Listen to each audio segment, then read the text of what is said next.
మిమ్మల్ని మీరు ఒక డిసిప్లిన్ పర్సన్ అనుకుంటున్నారా?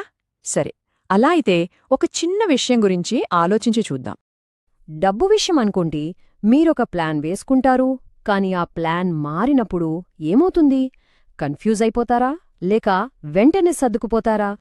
మనలో చాలా మందిని చూస్తుంటాం గదా. కొంతమంది చాలా డిసిప్లిన్గా ఉంటారు. ఒక బడ్జెట్ వేసుకుంటారు, ఖర్చులన్నీ కంట్రోల్లో పెట్టుకుంటారు, అంతగానే ఉంటుంది. కానీ అనుకోకుండా ఏదైనా జరిగితే అస్సలు ఫ్లెక్సిబుల్గా ఉండలేరు. ఇంకొంతమంది ఉంటారు, వాడు చాలా ఫ్లెక్సిబుల్. అయ్యో, ఈ నెల కొంచెం ఎక్కువైనా పర్లేదులే అని తేలిగ్గా తీసుకుంటారు. కాని వాళ్ళ దగ్గర కన్సిస్టెన్సీ అనేది ఉండదు. కాని కొంతమంది ఉంటారు, వాళ్ళు ఈ రెండింటినీ అద్భుతంగా బ్యాలెన్స్ చేస్తారు. అసలు మ్యాజిక్ అక్కడే మొదలవుతుంది.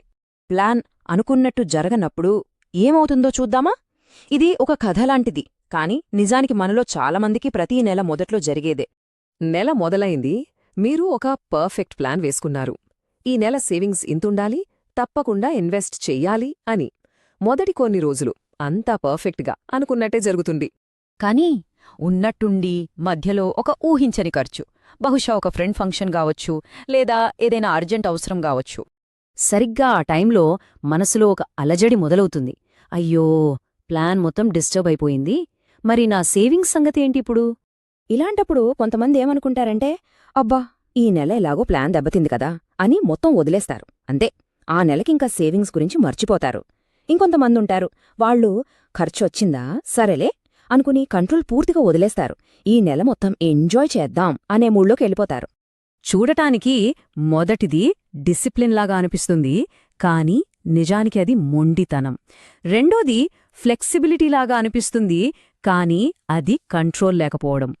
కాని ఈ రెండూ కాకుండా మూడో దారి కూడా ఉంది, అదే బ్యాలెన్స్. ఆ దారిలో వెళ్లేవాళ్లు ఆలోచించే విధానమే వేరుగా ఉంటుంది. వాళ్ళు జస్ట్ ఒక్క సెకండ్ ఆగుతారు. వాళ్ళు ఇలా ఆలోచిస్తారు, ఓకే, ఖర్చు వచ్చింది నిజమే, కాని దానివల్ల ప్లాన్ మొత్తం ఎందుకు పాడు చేసుకోవాలి అని. వాళ్ళేం చేస్తారంటే సేవింగ్స్ అమౌంట్ని కొద్దిగా అడ్జస్ట్ చేస్తారు, మిగతా ఖర్చుల్ని ఇంకొంచెం కంట్రోల్ చేస్తారు, లేదా వచ్చే నెలలో దీన్ని కాంపెన్సేట్ చేద్దామనుకుంటారు. కాని వాళ్లు వెళ్తున్న డైరెక్షన్ని మాత్రం అస్సలు మార్చరు. ఇది వినడానికి చాలా సింపుల్గా అనిపించొచ్చు, కాని డబ్బు విషయంలో ఇలా ఆలోచించడం చాలా అరుదు. చాలామంది చేసే పొరపాటేంటో తెలుసా? డిసిప్లిన్ అంటే ఏం జరిగినా అస్సలు మారకూడదు అనుకుంటారు, లేదా ఫ్లెక్సిబిలిటీ అంటే ఏదొచ్చినా ఖర్చు పెట్టేయాలి అనుకుంటారు. కాని నిజంగా వెల్త్ క్రియేట్ చెయ్యాలంటే మరీ స్ట్రిక్ట్గా ఉండకూడదు, మరీ లూజ్గానూ ఉండకూడదు, బ్యాలెన్స్తో ఉండాలి. ఇంకొక సింపుల్ ఎగ్జాంపుల్ చూద్దాం. మీరు ఒక ఎస్ఐపి స్టార్ట్ చేశారనుకోండి. ఒక 3 నెలలు కరెక్ట్గా ఇన్వెస్ట్ చేశారు. 4వ నెల ఇన్కమ్ కొంచెం టైట్గా ఉంది. ఇక్కడే ఆ తేడా మనకు క్లియర్గా కనిపిస్తుంది. కొంతమందేమనుకుంటారంటే ఈ నెలకి స్కిప్ చేద్దాంలే అంటారు. అలా ఒకసారి స్కిప్ చేస్తే వచ్చే నెల కూడా స్కిప్ చేసే ఛాన్స్ ఉంటుంది. కానీ అదే బ్యాలెన్స్డ్ మైండ్ సెట్ ఉన్నవాళ్లు అమౌంట్ తగ్గిద్దాం, కానీ కన్సిస్టెన్సీ మాత్రం వదలొద్దు అనుకుంటారు. ఆ హ్యాబిట్ని బ్రేక్ అవనెవరు. చూసారా, అలవాటుని కంటిన్యూ చేయడం అనేది డిసిప్లిన్, కానీ అదే టైంలో సిట్యువేషన్ని అర్థం చేసుకుని అడ్జస్ట్ అవ్వడం ఫ్లెక్సిబిలిటీ. ఈ రెండూ కలిసినప్పుడే వెల్త్ అనేది నెమ్మదిగా బిల్డ్ అవుతుంది. అయితే అసలైన పవర్ ఎక్కడుంది? కేవలం అడ్జస్ట్ అవ్వడంలో కాదు, ఆ ఒక్క సెకను ఆగడంలో ఉంది. మనలో దాగి ఉన్న ఒక హిడెన్ ప్యాటర్న్ గురించి ఇప్పుడు తెలుసుకుందాం. మీరు స్ట్రిక్ట్గా ఫాలో అవుతున్నారా లేక అడ్జస్ట్ అవుతున్నారా అన్నది మాత్రమే ఇంపార్టెంట్ కాదు. డబ్బుకు సంబంధించిన డెసిషన్స్లో ఎప్పుడు గట్టిగా నిలబడాలి, ఎప్పుడు మారాలి అన్న క్లారిటీ మీకొస్తోందా? మీరు ఖర్చు పెట్టే విధానం స్ట్రిక్ట్ రూల్స్తో ఉందా, లేక అప్పటికప్పుడు ఇంపల్సివ్గా ఉంటుందా? ఇదే మనలో దాగి ఉన్న ఆ ప్యాటర్న్. చాలామంది బాగా సంపాదిస్తారు, కాని డబ్బును నిలబెట్టుకోలేకపోతారు. ఎందుకంటే వాళ్లలో ఈ బ్యాలెన్స్ మిస్ అవుతుంది.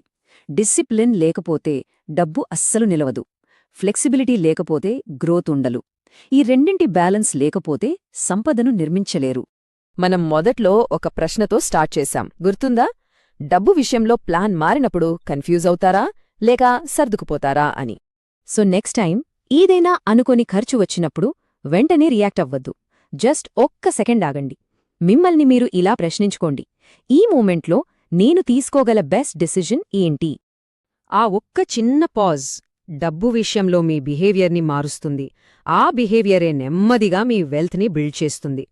మన నెక్స్ట్ ఎపిసోడ్లో అసలు చాలామంది ఫినాన్షియల్ రిస్క్ తీసుకోవడానికి ఎందుకు భయపడతారు, ఆ మైండ్ సెట్ని ఎలా మార్చుకోవాలి అనేది చూద్దాం. ఈరోజు మనం మాట్లాడుకున్న ఈ బ్యాలెన్స్ అనే ఐడియా మీకు కనెక్ట్ అయితే ఈ వీడియోని లైక్ చేయండి. మీరు డిసిప్లిన్డ్ టైపా లేక ఫ్లెక్సిబుల్ టైపా? మీ ఆలోచనలని కామెంట్స్లో షేర్ చేయండి. ఇలాంటి మరిన్ని క్లియర్ ఐడియాస్ కోసం సబ్స్క్రైబ్ చేసుకోవటం మర్చిపోకండి.